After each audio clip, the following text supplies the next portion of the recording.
Namo Aditapa. Thanks so much for joining me for our daily practice check-in. Listen, listen, listen. This beautiful sound calls us back to our true home.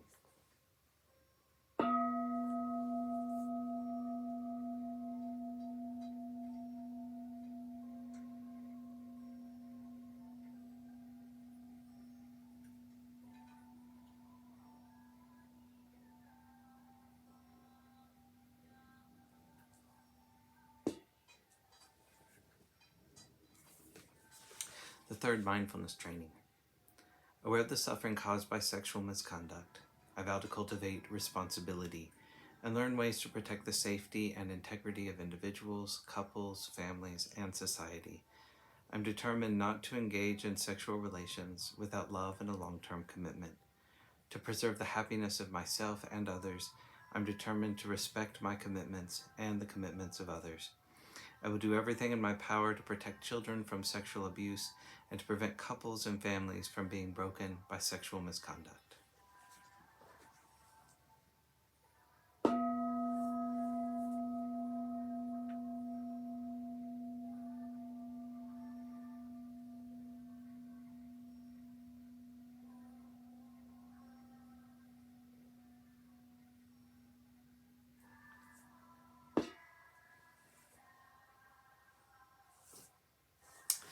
For our Dharma lessons, we're reading Ajahn Munindo's book, Unexpected Freedom.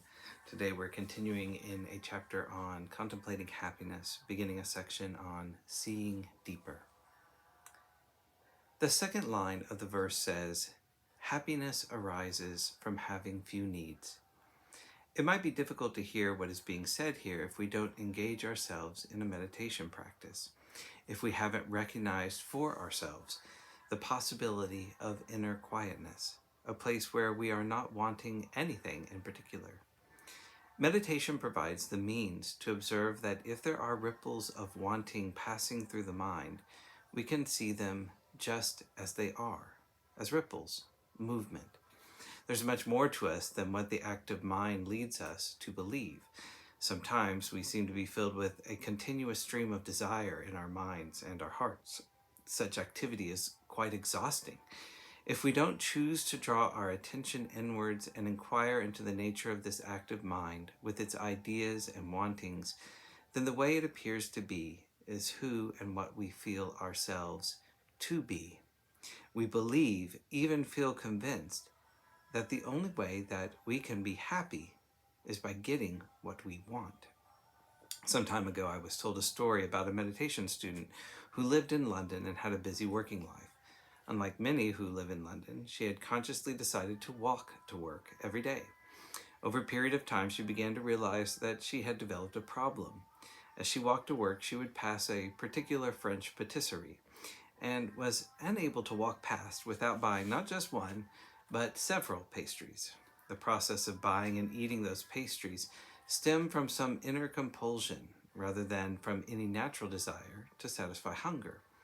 Over a period of time, she became aware what was going on, and yet, although she recognized it, she could not stop buying the pastries. This was a humiliating experience for her, because in many areas of practice she was quite able. But when she came to walking past this pastry shop, it all fell apart.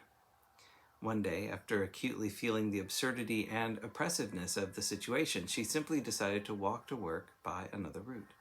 She made a resolution, a strong determination, that she would not walk past the pastry shop. She made a gesture of renunciation. The student, feeling quite pleased about herself, reported all this to her teacher. But the teacher said, "I'm afraid you've misunderstood the teaching. That isn't the spirit of the practice at all. The choice you have made to walk another way is a strategy to avoid what is really going on. What you need to do is walk to work as normal, but prepare yourself beforehand, both in the evening and the morning before you begin your walk.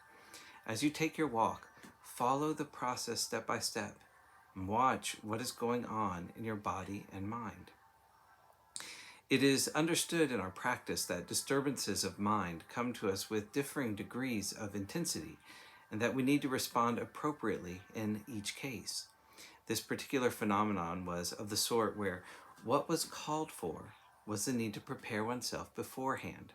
What is necessary in such a situation is to slow down and to see what is happening as it's happening, and just see it, just know it, not being fooled by the way things appear to be, believing one won't be happy until one gets the pastry. The student was fooled regularly by the thought, I will not be happy until I get a pastry. So following her teacher's advice, she prepared herself beforehand. The next morning she walked to work as normal, taking the route past the patisserie. She approached the shop, remaining fully aware of her feelings and thoughts. Soon she was outside, standing there, fully conscious and knowing, I want to go in and get a pastry. It was quite clear she wasn't kidding herself. She wasn't trying to convince herself that this was the case. She simply recognized with an interested awareness that she wanted to go in and buy a pastry. As she stood there, it started to get a little easier to feel the wanting, until she was just observing and knowing the raw energy of wanting. Soon enough, the wanting disappeared, and she experienced a momentary ending of suffering. Because of her patience and right effort, the student had an insight into the truth that this second line of the verse points to. Getting more in her case was diminishing the quality of her life, although those pastries looked as though they would add quality to her life. We often believe that we need such things when we're fooled by the way desire appears. Desire has that apparent nature to it. There's nothing wrong with this appearance as long as we recognize it.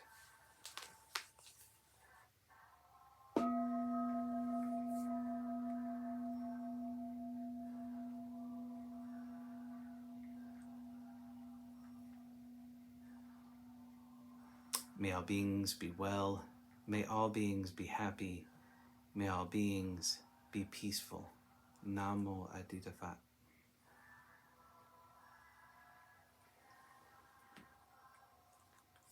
Thanks so much for joining me today.